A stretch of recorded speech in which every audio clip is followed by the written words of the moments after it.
पे जवाब पेश हुआ है जिसमें 5 सदस्यों को नॉमिनेट उपराज्यपाल मनोज सिन्हा कर सकते हैं। विधानसभा में नॉमिनेट कर सकते हैं उपराज्यपाल मनोज सिन्हा, और उसके लिए उपराज्यपाल को सरकार की सलाह की जरूरत नहीं है। ये बड़ी खबर है। उपराज्यपाल को सदस्यों को नॉमिनेट करने का अधिकार पूरी तरीके से है। इसमें सरकार से किसी तरह का कोई सलाह मशवरा करने की जरूरत उपराज्यपाल को नहीं है। अपने विवेक के आधार पर वो ये चयन कर सकते हैं कि कौन से वो 5 सदस्य होंगे जिन्हें वो नॉमिनेट करेंगे। कांग्रेस नेता रविंद्र शर्मा ने इसको लेकर एक याचिका दायर की थी जिसमें गृह मंत्रालय ने अपना जवाब दाखिल किया है हाईकोर्ट में, और 5 सदस्यों को नॉमिनेट करने का अधिकार पूरे तरीके से उपराज्यपाल मनोज सिन्हा के पास है। इसके लिए उपराज्यपाल को सरकार की सलाह की जरूरत नहीं है। ये बड़ा पॉइंट है इसमें। उपराज्यपाल को सदस्यों को नॉमिनेट करने का पूरी तरीके से अधिकार है। Jammu Kashmir state reorganisation act 2019 और फिर अमेंडमेंट 2023 में उसके आधार पर यह तय किया गया है कि उपराज्यपाल मनोज सिन्हा के पास ये पूरा अधिकार है कि वो 5 सदस्यों को नॉमिनेट कर सकते हैं, जिसमें 2 महिलाएं हैं, पीओजे के विस्थापित जो लोग हैं उनमें से किसी को नॉमिनेट कर सकते हैं, प्रवासी कश्मीरी हैं जिन्हें नॉमिनेट कर सकते हैं। हमारे सीनियर एडिटर तेजेंद्र सिंह सोडी जी इस वक्त हमारे साथ फोनलाइन पर मौजूद हैं। सोडी जी, ये बहुत बड़ा कदम है, और जिस तरह से ये जवाब सामने आया है कि उपराज्यपाल को सरकार से खास तौर पर कोई राय मशवरा करने की जरूरत नहीं है, अपने विवेक के आधार पर चयन कर सकते हैं 5 सदस्यों का। देखिए जैस्मिन, बिल्कुल सही कहा आपने। एक बहुत बड़ा बयान है या जो एफिडेविट है जो MHA ministry of home affairs द्वारा जम्मू कश्मीर हाई कोर्ट में सबमिट किया गया है, जो बिल्कुल पूरे इख्तियार दे रहा है जम्मू कश्मीर के लेफ्टिनेंट गवर्नर को कि वो 5 जो मेंबर ऑफ लेजिस्लेटिव असेंबली जो नॉमिनेट करने, अगर आपको याद होगा पार्लियामेंट में जब अमेंड किया था जम्मू कश्मीर रीऑर्गेनाइजेशन एक्ट को, तो तब जम्मू कश्मीर के उपराज्यपाल को पूरी तरह से एम्पावर किया था कि वो 5 MLAs को नॉमिनेट कर पाएं, जिसमें से जो कश्मीरी विस्थापित हैं, जो जम्मू में सेटल्ड हैं, या जो पाकिस्तान ऑक्यूपाइड कश्मीर से विस्थापित हैं, और 2 फीमेल जो हैं, तो टोटल कुल मिला के 5 MLA जो हैं वो नॉमिनेट किए जा सकते हैं। जम्मू कश्मीर सरकार जो है, उमर अब्दुल्ला की सरकार, उसने इस कदम को ऑब्जेक्ट किया था। महबूबा मुफ्ती ने इसको ऑब्जेक्ट किया था, कहा था कि ये जो नॉमिनेशन होगी, ये नॉमिनेशन LG अपनी मर्जी से ना करें, बल्कि उन्हें सरकार से राय लेनी चाहिए। कांग्रेस पार्टी के रविंद्र शर्मा जो हैं, जो कांग्रेस पार्टी के चीफ स्पोक्स पर्सन है, उन्होंने जम्मू कश्मीर उच्च न्यायालय में जो है एक पेटिशन भी फाइल की थी इस डिसीजन को चैलेंज करते हुए, लेकिन MHA ने अपना स्टैंड बिल्कुल क्लियर कर दिया है। जो एफिडेविट MHA ने फाइल किया है जम्मू कश्मीर हाई कोर्ट में, उसमें ये बिल्कुल साफ कर दिया है कि जो जम्मू कश्मीर के लेफ्टिनेंट गवर्नर हैं, उनके पास पूरी तरह से इख्तियार है, उनके पास पूरी तरह से पावर है, वो किन 5 लोगों को नॉमिनेट करें MLA के लिए। और सबसे इम्पोर्टेंट चीज ये कही गई है उस एफिडेविट में कि जो जम्मू कश्मीर के लेफ्टिनेंट गवर्नर हैं, वो जम्मू कश्मीर सरकार की एक्सटेंशन नहीं है।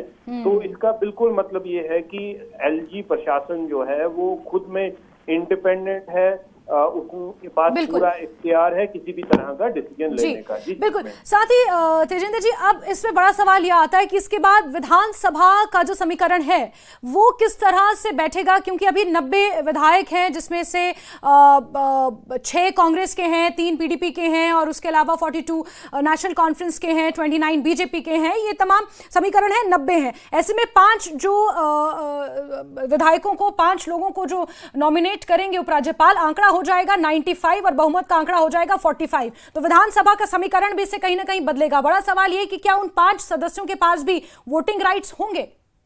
देखिए जैस्मिन, ये जो 5 सदस्य जम्मू कश्मीर LG जो है नॉमिनेट करेंगे, देखिए क्योंकि अभी जो है, अभी एफिडेविट आया है MHA की तरफ से, अभी कोर्ट की जजमेंट आना बाकी है। तो अभी इस पे कुछ भी कहना, ये MLA कौन होंगे कौन नहीं होंगे, किस पार्टी से होंगे, ये कहना थोड़ा कबलस वक्त होगा, प्री मैच्योर होगा इस बारे में कयास लगाना, क्योंकि अभी जो मसला है वो सब जुडिस है। जब कोर्ट की जजमेंट आएगी तब इस पे फाइनल डिसीजन होगा। लेकिन MHA ने, केंद्र सरकार ने अपना जो रुख है वो इस एफिडेविट के थ्रू साफ कर दिया है कि एलजी जो है वो एक्सटेंशन नहीं है जम्मू कश्मीर सरकार की, और उनके पास पूरे इख्तियार हैं अपने जो है 5 एमएलए को नॉमिनेट करने का। हालांकि रविंदर शर्मा से हमारी बात हुई है, जो इसमें मेन कंप्लेनेंट है, जिन्होंने ये PIL दाखिल की थी जम्मू कश्मीर हाई कोर्ट में इस अमेंडमेंट को चैलेंज किया था। तो उनका ये कहना है कि वो अपने काउंसिल के साथ बात कर रहे हैं और वो जी ठीक है तेजेंद्र जी, बहुत बहुत शुक्रिया जुड़ने के लिए हमारे साथ तमाम जानकारी के लिए। और सीधे राजन का रुख करते हैं, उनके साथ कुछ लीडरान मौजूद हैं। राजन, जरा बातचीत करें, कौन आपके साथ मौजूद है और उनकी प्रतिक्रिया क्या है इस पर जो MHA की तरफ से जवाब दिया गया जम्मू कश्मीर हाई कोर्ट में? मेरे साथ इस केस के पिटिशनर जो हैं रविंदर शर्मा जी मौजूद हैं, उनसे ही बात करेंगे। सर, किस तरह से आप रिस्पॉन्ड करते हैं कि जो government of India ministry of home affairs ने रिस्पॉन्ड किया है इस केस में? देखिए, मिनिस्ट्री ऑफ होम अफेयर्स और LG ऑफिस को ये कहा गया था अक्टूबर में कि आप जवाब फाइल करिए, जो PL हमने की थी जम्मू कश्मीर हाई कोर्ट में सुप्रीम कोर्ट की लिबर्टी के बाद, उसमें रिस्पॉन्डेंट्स को जवाब फाइल करना था, जो कि पिछली लास्ट डेट 25 जुलाई को फिक्स होनी थी, लेकिन जुडिशियल कॉन्फ्रेंस की वजह से वो पोस्टपोन हो गई, केस टेकअप नहीं हुआ। उस दिन रात कहीं उन्होंने रिप्लाई फाइल किया है, मैं उसकी कॉपी लेने के प्रयास कर रहा हूँ। और अब चूँकि इफेक्टिव हीयरिंग नहीं हुई, 14 अगस्त को नेक्स्ट डेट पे हीयरिंग होगी और उसमें देखा जाएगा, क्योंकि लास्ट एंड फाइनल अपॉर्चुनिटी के बाद उन्होंने लास्ट मोमेंट पे 11th आवर पे जवाब फाइल किया है। हालांकि उसमें हमें भी लिबर्टी थी कि वो 4 हफ्ते में जवाब देंगे, लास्ट एंड फाइनल अपॉर्चुनिटी, उसके बाद 4 हफ्ते हमको थे रिजाइंडर फाइल करने की। अब चूंकि हमको मौका नहीं मिला, तो 14 अगस्त की हियरिंग में हम कोर्ट को अप्राइज करेंगे और हम उसका जवाब फाइल करेंगे। उन्होंने अपना स्टैंड रीट्वीट किया है कि हमारा कानून ठीक है। जो कोर्ट ने क्वेश्चन फ्रेम किया है कि क्या ये प्रोविजन जो रीऑर्गेनाइजेशन के एक्ट के हैं, रूल 15, ये basic structure of the constitution के खिलाफ हैं, क्योंकि हमने कहा कि नॉमिनेशन से इलेक्टेड मैंडेट को आप डिफीट कर सकते हैं।